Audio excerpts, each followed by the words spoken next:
안녕하세요, 여러분. 2학기 통합과학 A 수업에서 3단원의 1. 지구와 생명의 역사에 변화를 가져온 화학 반응에 대해서 수업을 하겠습니다. 저희가 지난번에 이 내용에 대해서 한번 수업을 했습니다. 그래서 오늘은 그 배운 것을 정리하는 시간이라고 생각하시면 되겠어요. 그래서 지구와 생명의 역사에 변화를 가져온 화학 반응은 네 가지의 대표적인 반응으로 나눠져 있는데요. 첫 번째가 광합성이고, 두 번째가 호흡이고, 세 번째가 화석 연료와 연소이고, 네 번째가 철의 재련입니다. 다시 얘기하면 광합성, 두 번째는 호흡, 세 번째는 화석 연료와 연소, 네 번째 철의 재련. 이렇게 네 가지의 대표적인 화학 반응이 나와 있습니다. 이 네 가지의 대표적인 화학 반응은 그 다음 단원 산화와 한원에서 좀 더 구체적으로 다루는데요. 여기선 대략적인 개론만 설명하면 되겠습니다. 여러분, 광합성은 여러분이 정말 많이 들어보던 말씀이시죠. 이 용어죠. 과학 용어인데 광합성은 쉽게 설명하면 빛을 이용해서 새로운 물질을 합성합니다. 그래서 빛을 이용해서 어떤 물질을 합성하냐면 이제 포도당이라는 물질을 합성하는 것을 우리는 광합성이라고 말을 해요. 여기 보시면 화살표가 나와 있습니다. 화살표는 화학 반응을 표시합니다. 왼쪽과 오른쪽을 보시면 1학기 때 썼습니다. 왼쪽은 반응물이라고 하고 반응물, 오른쪽은 저희가 생성물이라고 합니다. 그리고 이런 화학 반응이 일어난 것을 이렇게 나타낸 식을 화학 반응식이라고 하고요. 이 화학 반응식의 완성하는 방법에 대해서도 나중에 하겠습니다. 온라인 클래스에 있는 수업에서는 이미 그 강사님이 한번 설명을 하셨어요. 그런데 저도 나중에 한번 다시 설명을 하겠습니다. 자, 반응물을 보시면 6CO2, 6H2가 있고요. 생성물을 보시면 C6H12O6 플러스 6O2가 있습니다. 즉 반응물은 이산화탄소와 물이고 그 다음에 생성물은 포도당과 산소입니다. 즉 이산화탄소랑 물이 반응을 해서 포도당이랑 산소를 만들어내는 과정을 우리가 광합성이라고 하는데 어디서 일어나나요? 네, 엽록체라는 세포 안에 있는 소기관, 작은 소기관에서 일어납니다. 그래서 우리가 이거를 세포 내 소기관이라고 배웠었어요. 자, 이 세포 내 소기관, 엽록체 안에서 일어나는 주요 반응이 광합성인데 이렇게만 해서는 광합성이 안 일어나죠. 무엇이 빠졌나요? 이름에서 나온 것처럼 빛이 빠졌습니다. 그래서 여기 빛이 추가돼야 되겠죠. 이산화탄소와 물을 반응하는데 거기에 빛이 첨가돼서 그 다음에 포도당과 산소를 만들어내는 반응을 우리는 광합성, 즉 빛을 이용해서 물질을 합성한다. 새로운 물질을 합성한다. 그래서 우리는 이걸 광합성이라고 하고요. 여러분들이 대표적인 동화작용으로 1학기 때 배웠었습니다. 동화작용으로 배웠었죠. 1학기 때 이해고사에서 배웠던 내용 중에 하나입니다. 동화작용과 이화작용. 그 중에 동화작용의 대표적인 게 광합성, 이화작용의 대표적인 게 호흡이었습니다. 자, 두 번째 호흡입니다. 자, 호흡에서는 저희가 이제 포도당, 그리고 산소가 반응물이고요. 이산화탄소와 물이 생성물입니다. 우리가 호흡은 여러분들이 많이 알고 있는 숨을 쉬고 또는 들이마시고 이런 호흡도 있지만 이렇게 세포 안에서 일어나는 호흡이 있어요. 세포 내 호흡이라는 게 있었다고 그랬죠.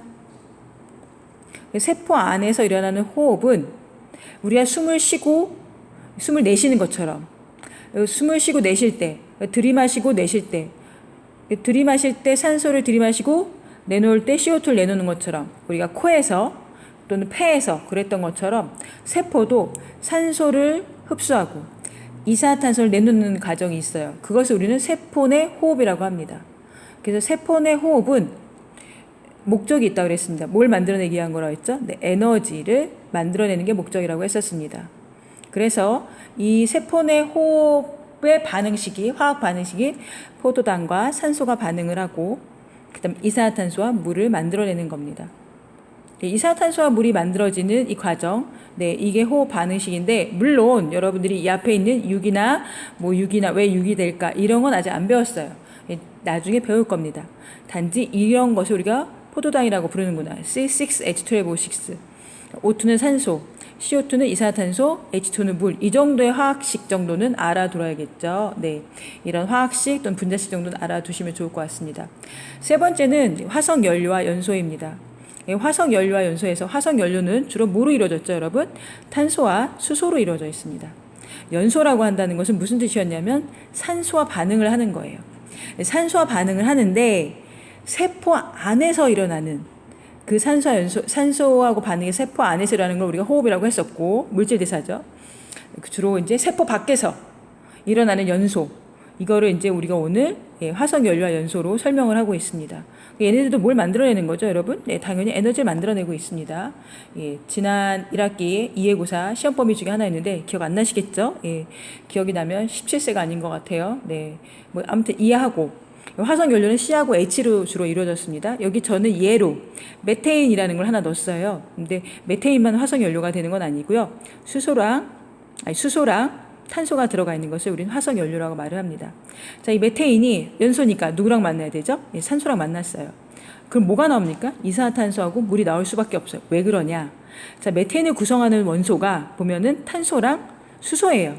그러니까 탄소랑 산소가 만나서 이산화탄소가 나오는 거고, 이 수소랑 산소랑 만나서 물이 나옵니다. 물론 지금 아직 여기는 CH4 앞에 지금 앞에 아무것도 안 써 있으면 우리 1이라는 게 숫자가 써 있다고 생각하고 있거든요. 이 앞에 2, 이 앞에 1, 이 앞에 2가 나오는 이유는 아직 안 배웠습니다. 저희는 지금 화학식만 알고 있습니다. CH4, O2, CO2, H2O.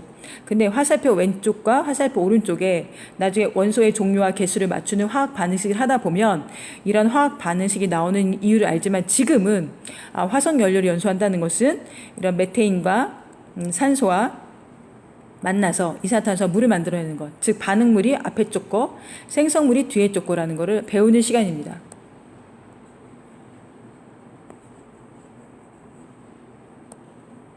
예, 다시 얘기하자면 이게 반응물, 이게 생성물이다. 네, 이런 화학 반응이 있었다라는 거고요. 그 다음에 네 번째가 이제 철의 재련입니다. 자, 철은 반응성이 높아요. 그래서 여러분 많이 보신 것 중에 철이 산화된 거, 그 주로 뭐라고 말하냐면 부식됐다고 말을 합니다. 철이 산화가 됐다, 부식이 됐다, 이런 걸 갖다 우리는 반응성이 크다라고 말을 하고요. 철의 산화로 생긴 걸 우리가 산화철이라고 말합니다. 그래서 철이 산소랑 반응을 해서 산화철이 되면 우리가 부식됐다고 말을 하는데, 우리 이 산화철에서 순수한 철을 다시 만들어내고 싶어요. 그런 과정을 우리는 재련이라고 말을 합니다. 그래서 그 재련 과정에 보시면, 자, 산화철을 다시 순수한 철로 만들고 싶은 거니까 재료가 세 가지가 필요한데요. 산화철, 그 다음에 코크스, 그 다음에 석회석, 이렇게 세 가지가 필요합니다. 산화철은 부식된 산화철 얘기하는 거고요. 근데 그거의 명칭을 갖다가 우리는 철광성 이렇게 부르는 거죠. 뭐 과일 안에도 포도도 있고 딸기도 있고 이러는 것처럼, 네, 산화철이 더 큰 개념입니다. 그 안에 철광석이라는 종류가 하나 있는 거예요. 그리고 코크스라는 건데 그냥 이게 탄소라고 생각하시면 되고요. 석회석입니다. CaCO3. 이 세 가지가 쓰여요. 이 세 가지가 쓰여서 여기 아래와 같은, 네, 결론이 나옵니다. 보시면, 네, 산화철이 일산화탄소랑 만나서 철과 이산화탄소를 만들어냅니다. 하지만 우리의 결론은 이 철을 만들어내고자 하는 거죠. 철을 만드는데 어디서? Fe2O3에서 이 철을 만들고 싶은 거예요. 이 Fe2O3에서 철을 만들기 위해서 세 가지 반응이 필요합니다. 그 세 가지 반응에 대해서 다시 이제 설명해 보겠습니다.